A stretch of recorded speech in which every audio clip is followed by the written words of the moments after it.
Welcome to the Private Practice with Soul podcast. My name is Dr. Brooklyn Storm and I help private practice owners align their business back with their soul's calling, with their big vision and with their soul's purpose. Unlike other private practice coaches, I've traveled the world in search of spiritual resources, spiritual tools, education and information so that you can have the transformation that your soul desires and needs so that you can up-level your business. How much fun is this? I love it so much.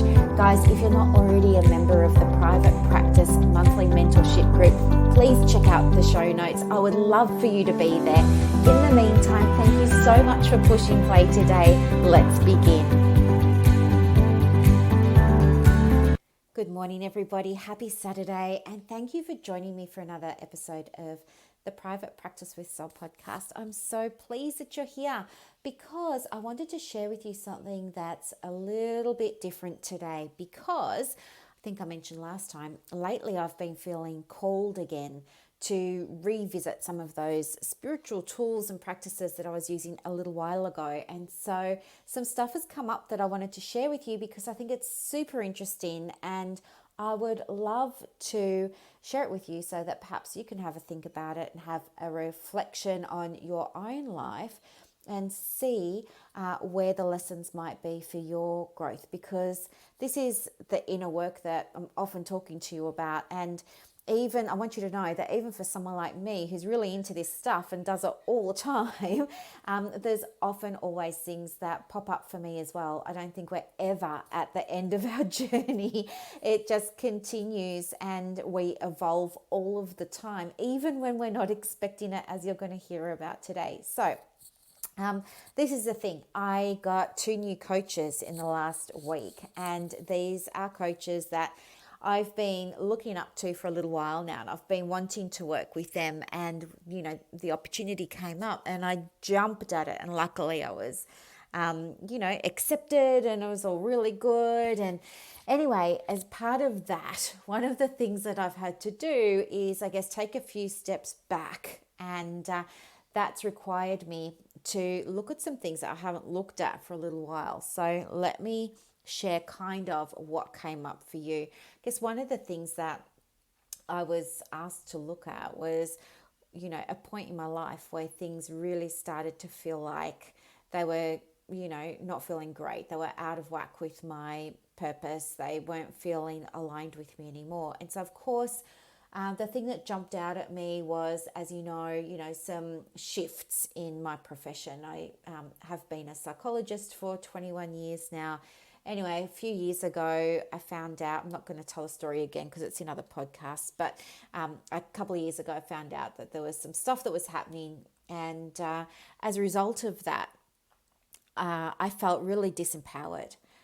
I found myself worrying deeply about my future. And I mean, I was stressing. It's just me. I'm not married. I don't have a big family that I can call upon to bail me out if I can't pay my bills or anything like that. I mean, I went into, it wasn't a state of depression, but it was definitely a state of fear. And for, I guess, maybe about a month, I was feeling like, just this sense of dread, of worry, of deep panic, of fear for my future. I was thinking I was going to lose my house. I was thinking I was going to lose my practice. I was worried about my clients. I was worried about my team. I had quite a big team then. I was worried about all of them. I was worried about the building. I was worried about my obligations and commitments. Imposter syndrome came up.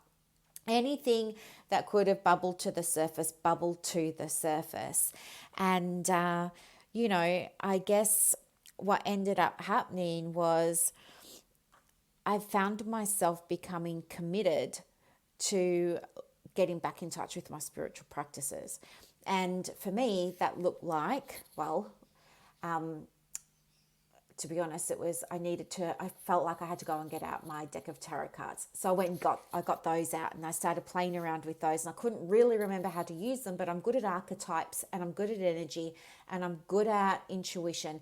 And so I was able to sort of give myself a bit of a reading, and then I thought this was really helpful and powerful and I want to do more of this. And so then I started reflecting on what have I done in the past. And I was remembering how when I traveled to Morocco, I had opportunities there to speak with spiritual leaders, and I was trying to remember, what I took from those conversations, and maybe things I didn't apply then, maybe I could have applied them now. And so I was doing all of that. I pulled out old journals and diaries where I'd been, writing about spiritual practices that I was into at the time, and I found myself feeling really pulled back into that space. And as a result of that, I wanted to learn more. So I started devouring anything and everything that I could on spirituality. I just felt this overwhelming sense of urgency. I just felt I needed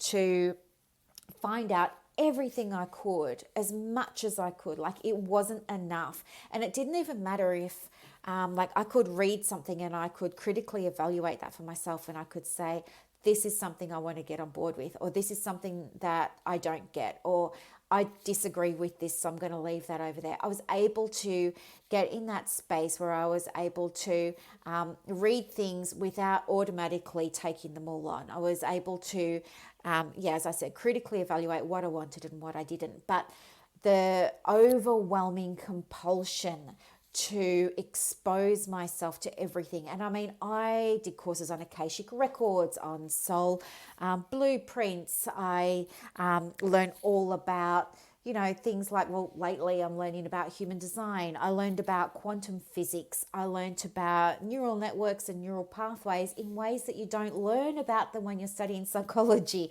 I learned about different approaches to the same old problems that we have. And the more I learned, the more I wanted to learn. And it was almost like an obsession. I was finding that my experience was that not only was I feeling compelled to learn, I wanted to learn. I felt like I was lit up. I was on fire. I couldn't get enough. And I came across manifesting, and I'd heard of manifesting but didn't know very much about it. And again, I won't go into the story because I've covered it in previous podcasts, but I loved it because it was so similar to a lot of the stuff that we do in psychology. I mean, manifesting's, they talk about you create your own reality. Well, to some people that's going to sound a bit weird, but it's exactly what we teach people in psychology. It's a very similar model. There's so much overlap between manifesting and cognitive behavior therapy, between manifesting and positive psychology, between manifesting and person-centered therapy. It's all evidence-based stuff. And so seeing that a lot of the manifesting stuff was also showing up in what I was doing as a scientist practitioner with the evidence-based work, it made me feel like, holy cow, like I've found my space. This is really aligned with me. And so what happened was I started talking about it and I loved it. And, I just started sharing as much as I could with as many people as I could. And from there, what's happened is there's been a very slow, a very gradual stepping into the more spiritual space, to the point where I made a decision last year that I was going to be out of psychology within 12 months. Well, those 12 months are coming up at the end of August. I've decided to retire from psychology on my birthday as a present to myself, because it's just no longer aligned with me. Until that day, I need to honor commitments that I have to existing third parties, to existing clients, to team members, all of that sort of stuff. Of course, it's a whole other episode as well. But the plan is to retire. And you know what? This has been humongous to think about, because this has been my whole life's work. I spent 14 years at university, 14, 1-4, studying psychology. I did my bachelor's degree. I did a grad dip in educational psychology. I did a 2-year master's degree in counseling psychology. Can't call myself a counseling psychologist, but I did a master's in counseling psychology.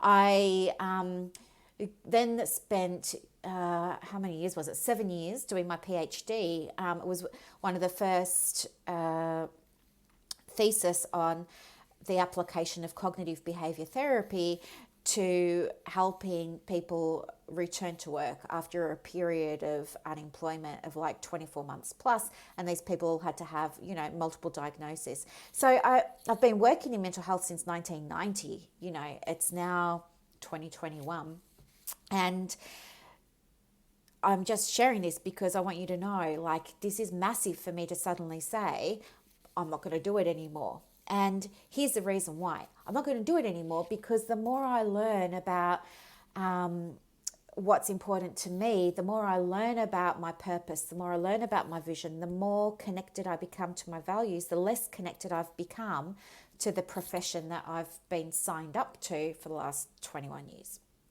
And so it's becoming, you know, there's an increasing dissonance between where I am and where I feel I want to be.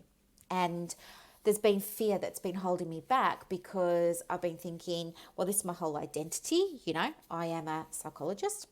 It's my whole identity. If I stop doing that, what am I? And then there was fear around, you know, if I stop doing that, what's going to happen to my practice, my clients, my income, my home, all of that sort of stuff. And then COVID happened, and, you know, some people freaked out and panicked with COVID, but I was nervous. But what ended up happening was COVID worked out really well for me because it forced me to put my whole entire business online. And from there, I've realized that, hey, I'm already doing what I want to be doing. I just need to do more of it. Most of my clients I don't see with my psychologist hat on. A lot of my clients I see with a counseling hat on, or a coaching hat on, or a teaching hat on, or a supervision hat on. So the psychologist work that I'm already doing is minimal. And so with that realization, I thought, hey, I'm already doing it. It's not going to take much more to get me over into that soul aligned place where I really, really want to be. And so anyway, that's my path and that's my journey and that's where I'm going. But one of the things that came up for me with my coaching this week was I had to reflect on events that had happened in my life, events that stood out to me. And so I was thinking about all of those and I was journaling them down. I was writing them all down. And, you know, when I looked at what I'd written, I kind of felt sad for my life. I kind of felt sad for myself. I felt like I was observing my thinking.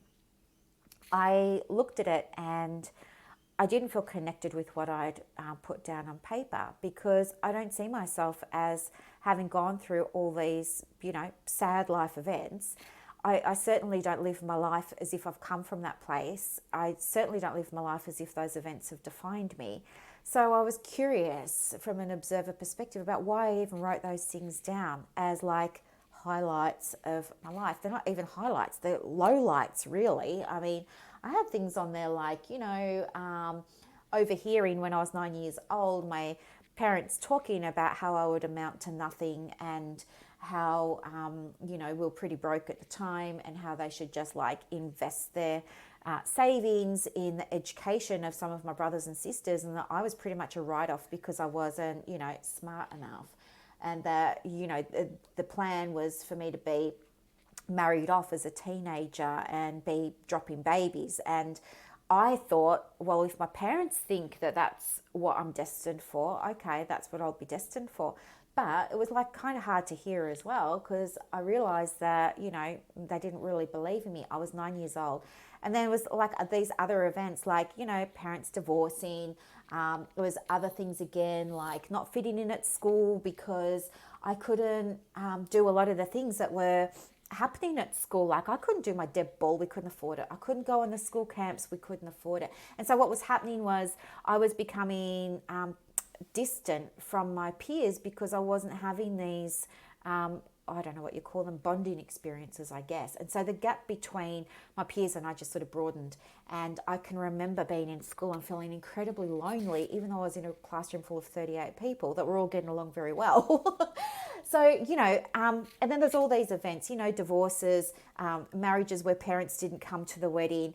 A couple of years ago, I was getting married and I got jilted. You know, all this sort of stuff I've written down as the things that came to mind as events that stood out for me. And I'm fine with them all. But it was like looking at this piece of paper made me go, oh my God, you've had such a sad life.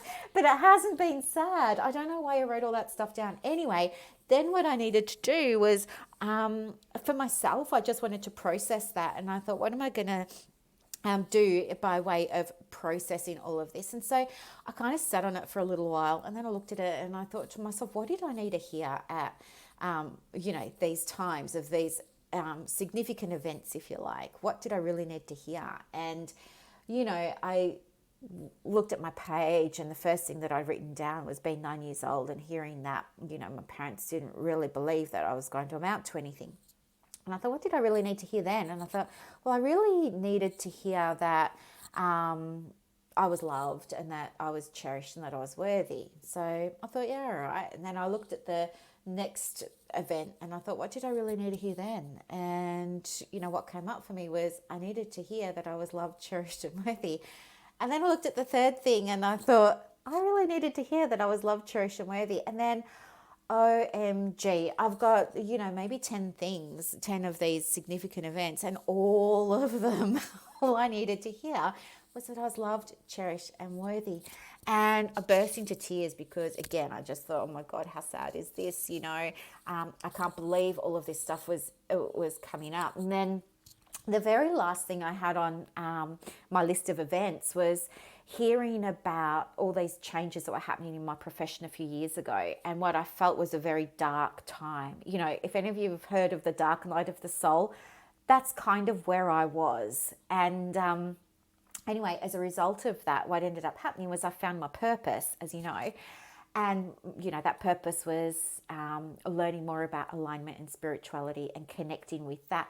And then when I've been able to do that, help other people like you guys do it. And anyway, so then I was thinking, okay, so I found my purpose. What did I really need to hear about finding my purpose? And then I just wrote down on my piece of paper, I really needed to hear that, what have I written? I've got it right here. I needed to hear that this was happening so that I could find my worth, but that my worth was there all along. I had it within. I'd been carrying it within me the whole time.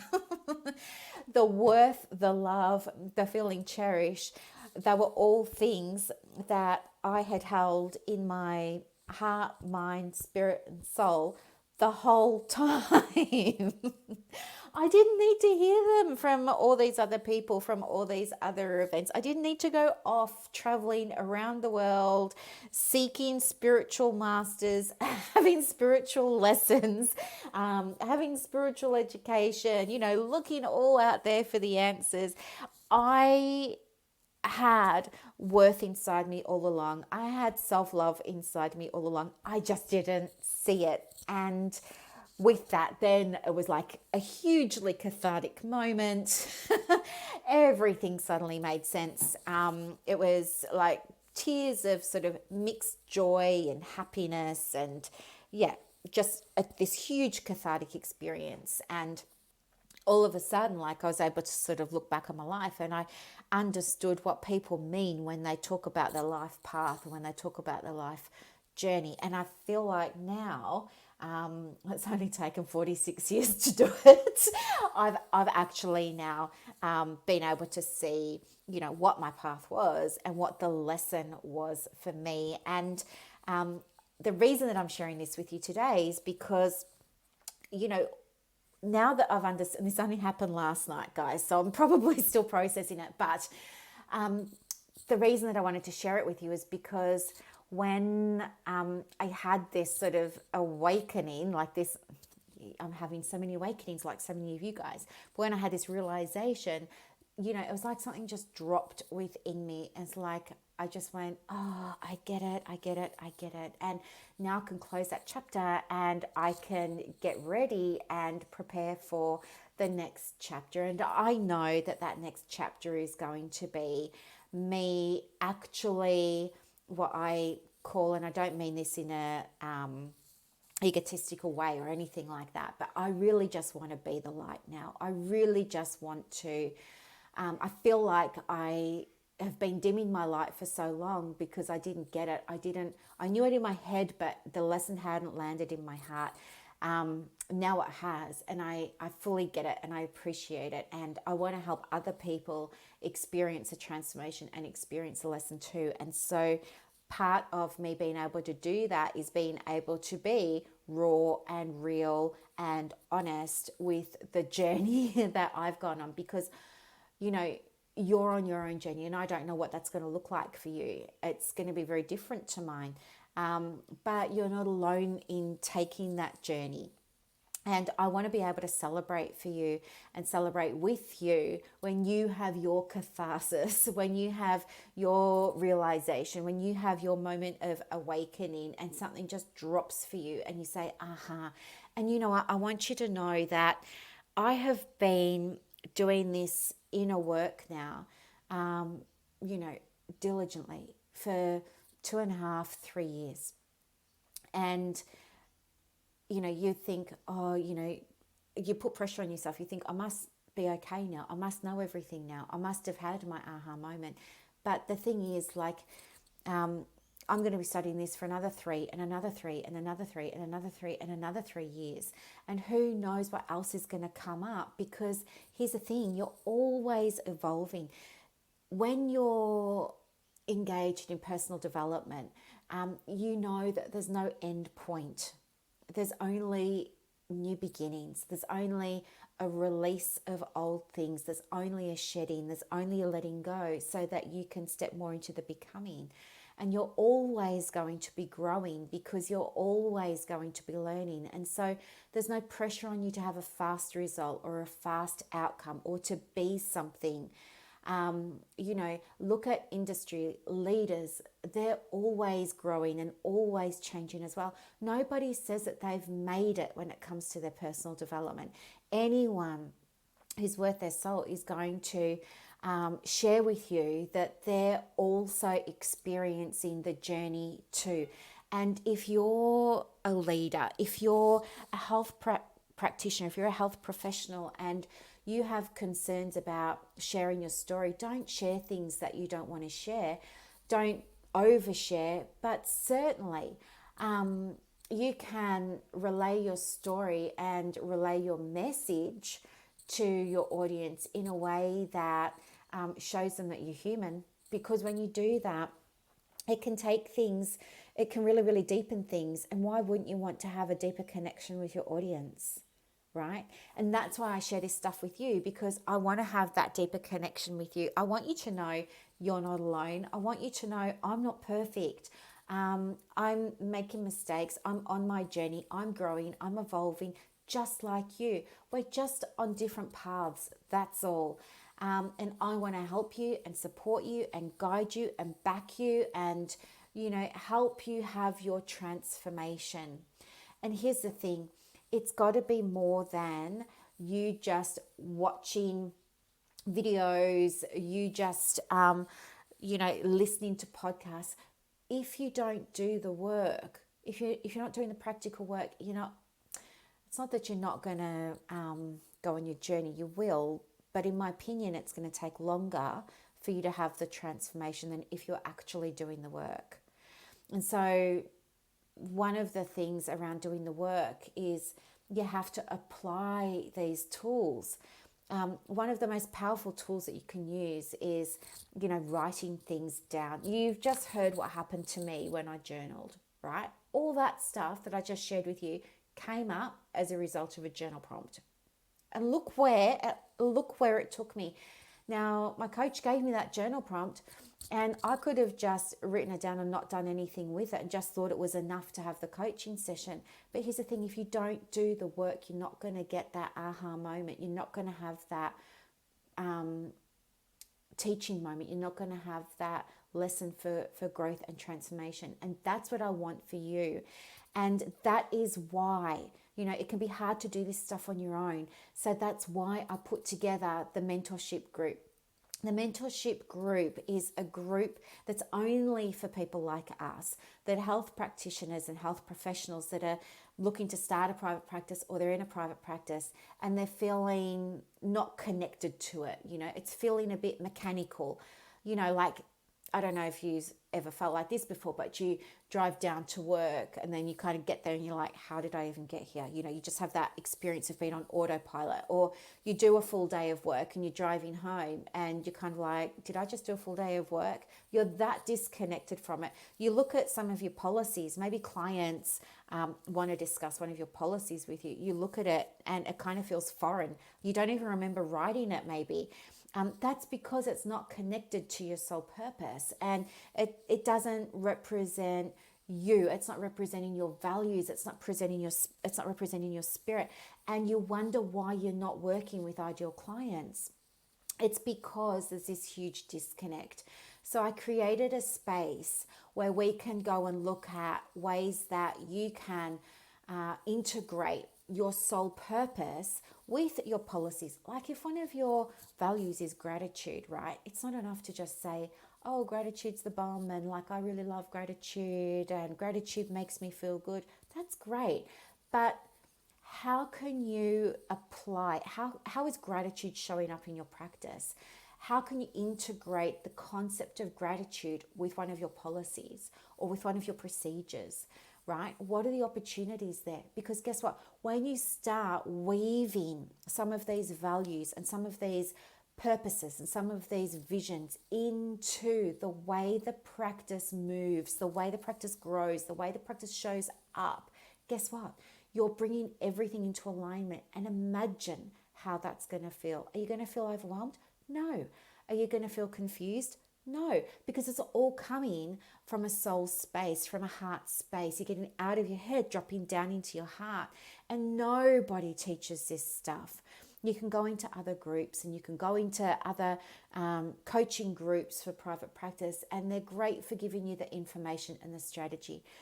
But all those strategies and all that information is going to feel super overwhelming if you haven't done that inner work, and if you don't understand how to weave your purpose, vision, and values into the practice in a way that's really aligned with your soul's purpose. And that's why I created the group. I've put the link in the show notes, and I will always put the link in the show notes for you. The other thing that I've done is I've also created something to help you set your session fees, because I know that can be really confusing if you're new to private practice, or if you're new to charging fees, or even if you just want to up-level your fees. And so what I've done is I've put this session fee with soul calculator together for you.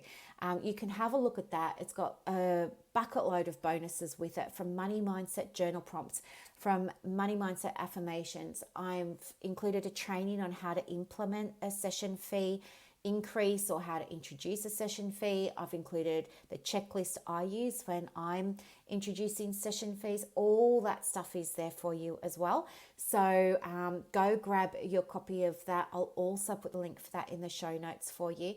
If there's something else that would be really helpful for you in terms of your private practice, if there's something you're not coping with, feeling confused by, feeling a bit overwhelmed by, let me know, because I'm more than happy to do a podcast episode on it for you, or create something that you can, take away and implement so that you can feel more connected to the practice. Because when you're feeling more connected, the energy is going to shift. The clients are going to benefit. Your third-party stakeholders are going to benefit.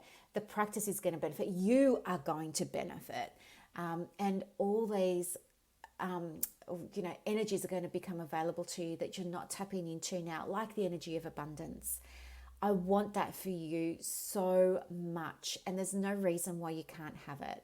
So come and join us in the group. Come and grab your copy of the session fees with Soul Calculator. It's free to everybody that's in the group as well. If not, it's $7. It's going up to $77 after COVID restrictions have all finished. So grab your copy, guys. I can't wait to see you in the next episode. Have a beautiful weekend. Thanks so much for listening. Bye.